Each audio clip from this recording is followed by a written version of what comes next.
नमस्कार, prime news में आपका स्वागत है। मैं हूं ओम प्रकाश। दिल्ली एनसीआर में एंड ऑफ लाइफ डीजल और पेट्रोल की गाड़ियों के लिए नियमों को सख्ती से लागू कर दिया गया है। डीजल की 10 साल पुरानी और पेट्रोल की 15 साल पुरानी गाड़ियों को दिल्ली एनसीआर के पेट्रोल पंप पर डीजल और पेट्रोल नहीं दिया जाएगा। दिल्ली सरकार ने साफ किया है कि फिलहाल इस सख्ती से सीएनजी गाड़ियों को अलग रखा गया है। एंड ऑफ लाइफ गाड़ियां हैं क्या, पहले यह समझ लीजिए। एनजीटी के एक आदेश के मुताबिक दिल्ली में पेट्रोल की जो 15 साल पुरानी गाड़ियां हो गई हैं या डीजल की जो 10 साल पुरानी गाड़ियां हो गई हैं वो नहीं चलेंगी। ये ऐसा एनजीटी ने प्रदूषण को देखते हुए यह फैसला दिया था।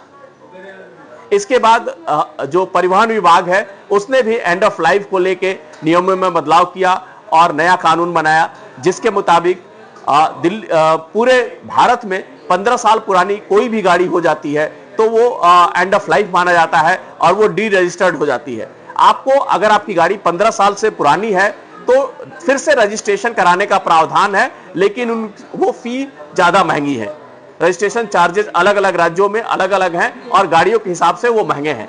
दिल्ली एनसीआर में नए नियम के बाद जो 10 साल और 15 साल की पुरानी गाड़ियां हो गई हैं, उन लोगों को यह चिंता है कि अब उनकी गाड़ियों का क्या होगा। अगर आपकी गाड़ी पेट्रोल की है, 10 साल से ज्यादा हो चुकी है, तो फौरन चाहे तो आप अपनी गाड़ी का रजिस्ट्रेशन जो है दूसरे राज्य में ट्रांसफर कर सकते हैं। अगर आपकी गाड़ी डीजल की है और 10 साल पुरानी हो गई है तो आप अपनी गाड़ी को बेचकर दूसरे राज्यों में उसका रजिस्ट्रेशन करा सकते हैं। लेकिन उन गाड़ियों का क्या जो 15 साल पुरानी हो गई है। अगर किसी की गाड़ी 15 साल पुरानी हो गई है तो सबसे पहले अगर दिल्ली एनसीआर में है तो उसे अपनी गाड़ी स्क्रैप करानी पड़ेगी। लेकिन अगर दिल्ली एनसीआर के बाहर अपनी वो गाड़ी बेच देते हैं तो उन गाड़ियों को फिटनेस के आधार पर राज्यों के जो नियम है उनके हिसाब से उनको अगले 5 साल तक का रजिस्ट्रेशन करने का मौका दे दिया जाता है। तो अगर गाड़ी आपकी 15 साल पुरानी हो गई है तो इसका मतलब यह नहीं है कि तुरंत ले जाकर आप उसको स्क्रैप करा दें। उन गाड़ियों को बेचकर आप दूसरे राज्यों में री रजिस्टर्ड करा सकते हैं। दिल्ली में जो गाड़ियां हैं उनके भी स्क्रैप करने के लिए पॉलिसी बन गई है। आप ऐसे भी किसी गाड़ी को अपनी गाड़ी को किसी और को ना बेच दें, बिना कुछ सोचे समझे किसी भी स्क्रैपर को ना दे दें या किसी भी कबाड़ी वाले को ना दे दें। स्क्रैप करने के लिए दिल्ली सरकार की ओर से 4-5 जो है ऑथराइज सेंटर बनाए गए हैं, जहां पे जाकर आप पहले परिवहन विभाग से एनओसी लीजिए और उसके बाद अपनी गाड़ी का डी रजिस्ट्रेशन उसको स्क्रैप कराएं और वहां से चेसिस नंबर लाकर दोबारा परिवहन विभाग में जमा करें। तब गाड़ी जो है आपकी डी रजिस्टर्ड हो जाती है और आपके नाम से वो गाड़ी हट जाती है। इसके अलावा जो सीएनजी गाड़ियां हैं उनको जो है दिल्ली सरकार ने फिलहाल छूट दी है। अगर आपकी सीएनजी गाड़ी है और पेट्रोल की है या डीजल की है तो अगर 10 साल से पुरानी भी हो गई है तब भी आपको घबराने की जरूरत नहीं है। फिलहाल आपको यह छूट है कि दिल्ली में भी आप चला सकते हैं, बशर्ते उसका फिटनेस सर्टिफिकेट हो और उसका रजिस्ट्रेशन जो है वो वैलिड हो। दिल्ली और एनसीआर में तो मुश्किल है कि किसी भी गाड़ी का 10 साल बाद डीजल का या 15 साल बाद पुरानी गाड़ी का फिर से रजिस्ट्रेशन कराया जा सके, फिर से रजिस्टर्ड किया जा रहा है। लेकिन दूसरे राज्यों की जो गाड़ियां हैं वहां फिर से फिटनेस सर्टिफिकेट के बाद 5 साल तक उसकी रजिस्ट्रेशन को बढ़ाया जा सकता है। तो वो गाड़ियां अगर दिल्ली में आती हैं तो उनको जब्त नहीं किया जाएगा। उनके फिटनेस सर्टिफिकेट और री रजिस्ट्रेशन जो हुए हैं उन कागजों को देखकर उनको छूट दे दी जाएगी। लेकिन सवाल यह है कि दिल्ली में जिस तरह से ये नियम लागू किया गया है, जिस तरह से गाड़ियों को लेकर ये सख्ती बरती जा रही है, पेट्रोल पंप पर जिस तरह से हाई सिक्योरिटी कैमरे लगे हुए हैं जो नंबर प्लेट देखकर आइडेंटिफाई कर दे रहे हैं कि ये गाड़ी 10 साल पुरानी है या 15 साल पुरानी है या अपनी एंड ऑफ लाइफ हो चुकी है या डी रजिस्टर्ड हो चुकी है, ऐसे जो वाहन मालिक हैं उनके लिए चिंता के विषय बना हुआ है कि अब मेरी गाड़ी का क्या होगा। तो उनकी अलग अलग राय है। वो कह रहे हैं कि मेरी गाड़ी अभी तो बिल्कुल नई है, अभी तो इसमें कुछ भी नहीं हुआ है, पॉल्यूशन सर्टिफिकेट भी है, सब कुछ गाड़ी मेरी फिटनेस में है। तो अपनी गाड़ी का फिटनेस कराएं, सर्टिफिकेट लें, पॉल्यूशन कराएं, इंश्योरेंस कराएं और अपनी गाड़ी को जाकर किसी दूसरे राज्य में रजिस्टर्ड कराएं। तो आपकी गाड़ी स्क्रैप होने से बच जाएगी और वो समय रहते अगर आपने ऐसा काम कर लिया तो आपकी गाड़ी अगले 5 साल तक के लिए फिर से रजिस्टर्ड हो जाएगी। लेकिन दिल्ली एनसीआर में नहीं, क्योंकि एनजीटी का जो आदेश है उसके मुताबिक दिल्ली एनसीआर में एंड ऑफ लाइफ 15 साल है, जो किसी हालत में नहीं बढ़ाया जाएगा।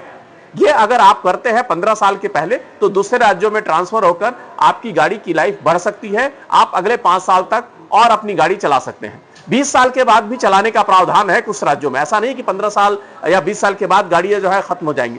20 साल के बाद भी अगर आपकी गाड़ी सही है, सही सलामत है, फिटनेस है, तो उसको भी फिर से उसका रजिस्ट्रेशन बढ़ाने का प्रावधान है। उसमें भी आपको फी भरनी होगी और फी भर के फिर से आप अगले 5 साल तक के लिए अपनी गाड़ी को री रजिस्टर्ड करा सकते हैं।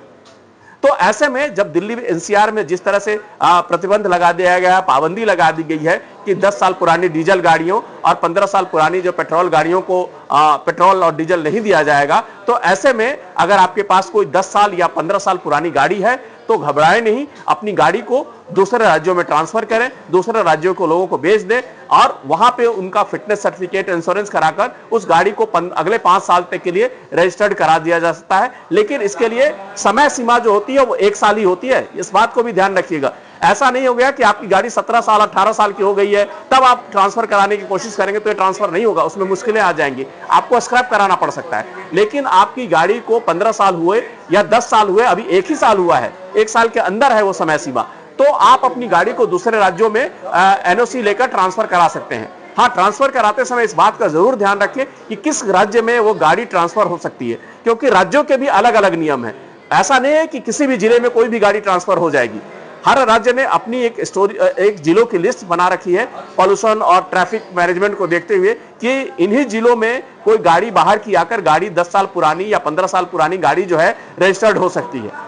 तो जब भी आप दिल्ली एनसीआर से, दिल्ली से एनओसी लें तो वो लिस्ट जरूर देखें परिवहन विभाग के वेबसाइट पे कि कहां आपकी गाड़ी किस जिले में रजिस्ट्रेशन हो सकती है।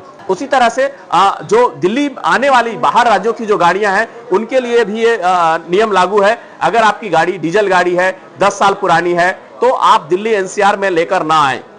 अगर आपकी पेट्रोल गाड़ी है, भले ही आपके अपने राज्य में वैलिड है, फिटनेस है, लेकिन वो 15 साल से अगर पुरानी है तो दिल्ली एनसीआर में लेकर ना आए।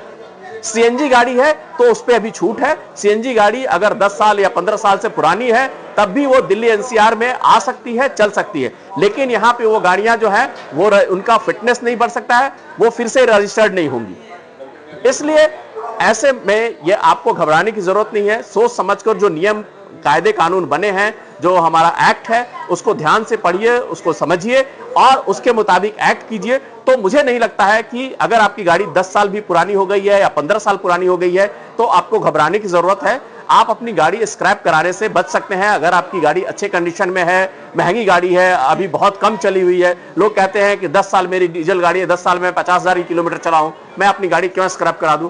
कोई बात नहीं, आप अपनी गाड़ी को दूसरे राज्य में ले जाकर, जहां भी आपके रिलेटिव हैं या आपका कोई पुश्तैनी मकान है, जहां आपके आपके एड्रेस प्रूफ हैं, वहां जाकर गाड़ी को री रजिस्टर्ड कराइए और गाड़ी का अपना फिटनेस सर्टिफिकेट देके या बाकी जो फॉर्मेलिटीज हैं जो वेबसाइट पे दी हुई या 5-6 डॉक्यूमेंट जो लगते हैं, इंश्योरेंस, पैन, आधार या फिर जो एड्रेस बुक, वो लगाकर फिर से आप अपनी गाड़ी को रजिस्टर्ड कराकर उसकी लाइफ बढ़ा सकते हैं। तो मेरी सलाह है कि आप अभी पैनिक ना हो। आपकी गाड़ी भले ही 10 साल की हो गई हो, 15 साल की हो गई हो, इसमें घबराने की जरूरत नहीं है। नियमों को ध्यान से पढ़ें, नियमों को समझें और इसके मुताबिक एक्ट करें और अपनी गाड़ी को स्क्रैप होने से बचाएं या जब्त होने से बचाएं। तो ऐसे में आपको घबराने की जरूरत नहीं है। अगर आपकी गाड़ी 10 साल पुरानी है, 15 साल पुरानी है, तब भी नियमों को देखें, उसके मुताबिक एक्ट करें और दूसरे राज्य में ले जाकर अपनी गाड़ी को री रजिस्टर्ड कराएं और उस गाड़ी का फिर से यूज कर सकते हैं। ऐसे में अगर आपकी फिर भी कोई समस्या रह जाती है, फिर भी कुछ आपके मन में सवाल रह जाते हैं, तो बेझिझक आप हमसे पूछ सकते हैं। आप देखते रहिए प्राइम न्यूज। नमस्कार।